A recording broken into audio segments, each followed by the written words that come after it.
Bonjour à tous et bienvenue dans ce nouveau tutoriel. Aujourd'hui, nous allons parler du concept d'adressage, d'adresse. Il sera question pour nous d'étudier le protocole IP à travers l'adresse IPv4 et l'adresse IPv6. Donc, notre tutoriel, c'est en somme trois parties. Première partie, étude de l'adresse IPv4. Deuxième partie, étude de l'adresse IPv6. Et enfin, dans la troisième et dernière partie, nous allons faire une étude comparative entre l'adresse IPv4 et l'adresse IPv6. Pour notre jeu concours, si tu es nouveau, sache que à chaque vidéo, nous posons une question. Tu laisses tout simplement la bonne réponse en commentaire et après 5 bonnes réponses consécutives sur nos vidéos, tu gagnes un enrôlement gratuit pour une certification Cisco de ton choix. Alors la question du jour est toute simple. Quelle est la différence entre un câble croisé et un câble droit? Quelle est la différence entre un câble croisé et un câble droit? Si tu as la bonne réponse, laisse-la tout simplement en commentaire. Abonne-toi, ça tourne. On se retrouve derrière.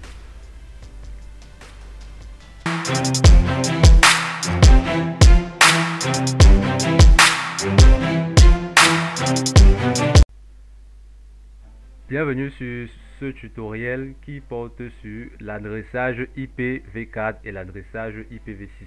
Alors, comme objectif pédagogique aujourd'hui, nous devons être capables de définir une adresse IP, répondre à la question c'est quoi une adresse IP. Ensuite, étudier l'adresse IPv4, étudier l'adresse IPv6 et enfin, bien évidemment, faire une étude comparative entre l'adresse IPv4 et l'adresse IPv6. Alors ici, lorsqu'on parle d'étudier l'adresse IPv4, nous faisons référence à savoir le format, savoir les types d'adresses, savoir le fonctionnement, c'est-à-dire l'attribution même de ces différentes adresses IP là. Alors, pour répondre déjà à la question c'est quoi une adresse, comme d'habitude sur Mock Learning, nous faisons toujours une analogie entre la vie réelle et les réseaux informatiques. Alors sur la figure, vous avez deux personnes qui souhaitent communiquer. Nous avons un homme à gauche et une femme à droite. Si les deux souhaitent communiquer et que les deux n'ont pas ce qu'on va appeler des identifiants, c'est-à-dire le nom par exemple du jeune homme à gauche c'est Marc, tandis que le nom de la fille à droite c'est Julie. Si Julie ne sait pas que le jeune homme s'appelle Marc ou encore Marc ne sait pas que la dame s'appelle Julie, les deux ne pourront pas communiquer efficacement car l'un ou l'autre ne saurait à qui adresser de façon claire son message. Alors dans la vie réelle, c'est ce qu'on appelle les noms, les prénoms. C'est ce qu'on va appeler ici les identifiants. Alors en réseau informatique aussi, ces identifiants existent là et s'appellent plutôt les adresses IP. Ça veut dire de façon simple que lorsque j'ai mon ordinateur qui entre dans un réseau ou bien mon téléphone, en général, mon téléphone est identifié dans le réseau grâce à ce qu'on va appeler une adresse IP. De même que le jeune homme à gauche est identifié par son prénom qui est Marc, mon ordinateur dans un réseau est aussi identifié par son prénom entre guillemets qu'on va appeler adresse IP. Alors c'est quoi une adresse IP? Une adresse IP c'est tout simplement un identifiant permettant de reconnaître un autre, c'est-à-dire un ordinateur en général, dans un réseau informatique. En d'autres termes, une fois que nous sommes dans un réseau informatique, nous avons besoin d'une adresse IP. Sans adresse IP, il serait impossible pour un ordinateur, pour un autre en général, de pouvoir communiquer dans un réseau informatique. Alors les adresses IP existent en deux versions. Nous avons donc la version 4 et la version 6. Nous rappelons ici que IP c'est l'abréviation de Internet Protocol.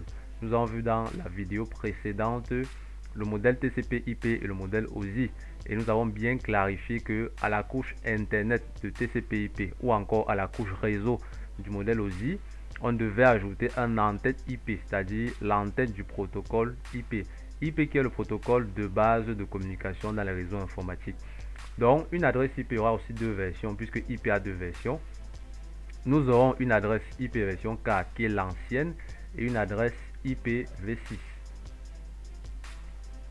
Nous allons donc sans toutefois tarder continuer avec l'étude de l'adresse IPv4. Nous allons aborder tour à tour le format, les différentes classes d'adresses, les types et les parties d'une adresse IPv4. Nous commençons donc un petit peu avec le format. Pour ce qui est du format, une adresse IPv4 c'est une adresse qui utilise un format décimal. Nous savons bien en informatique que nous avons plusieurs formats. Nous avons le format binaire, c'est-à-dire 0 et 1. Nous avons le format décimal, c'est-à-dire de 0 à 9. Et nous avons le format hexadécimal, qui lui c'est 16 chiffres, de 0 à 9 et de A à F. Alors pour l'adresse IPv4, on va utiliser le format décimal. Entre parenthèses, pointé, vous comprendrez pourquoi.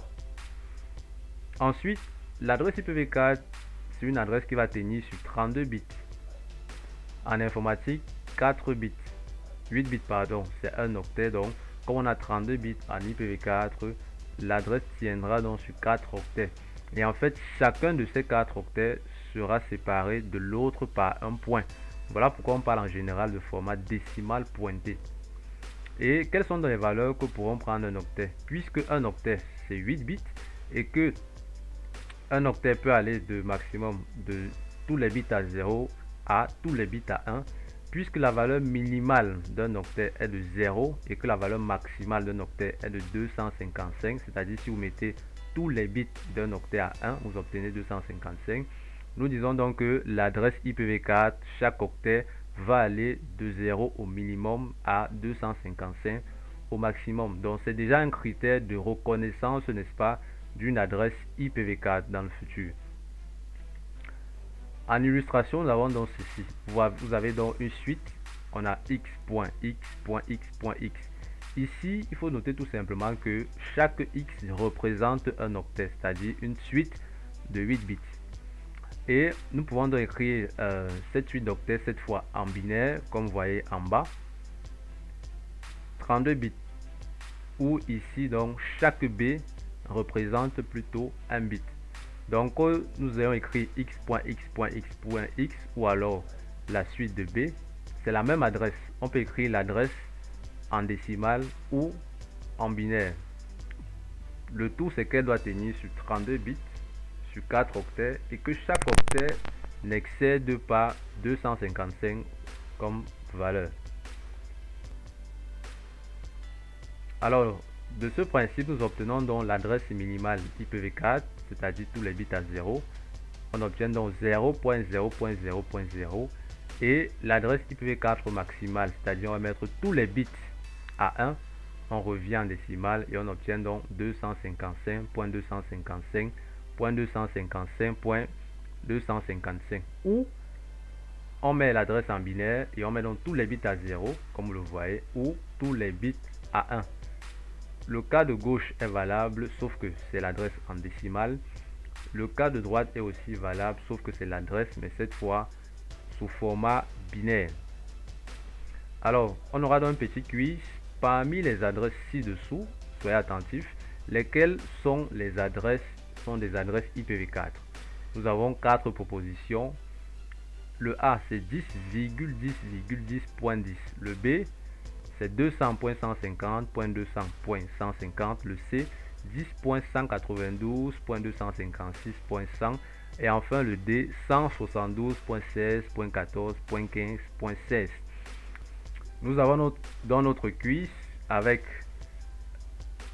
4 propositions de A à D. La bonne réponse est la réponse B, 200.150.200.150. Tout simplement parce qu'elle respecte les 3 critères de format.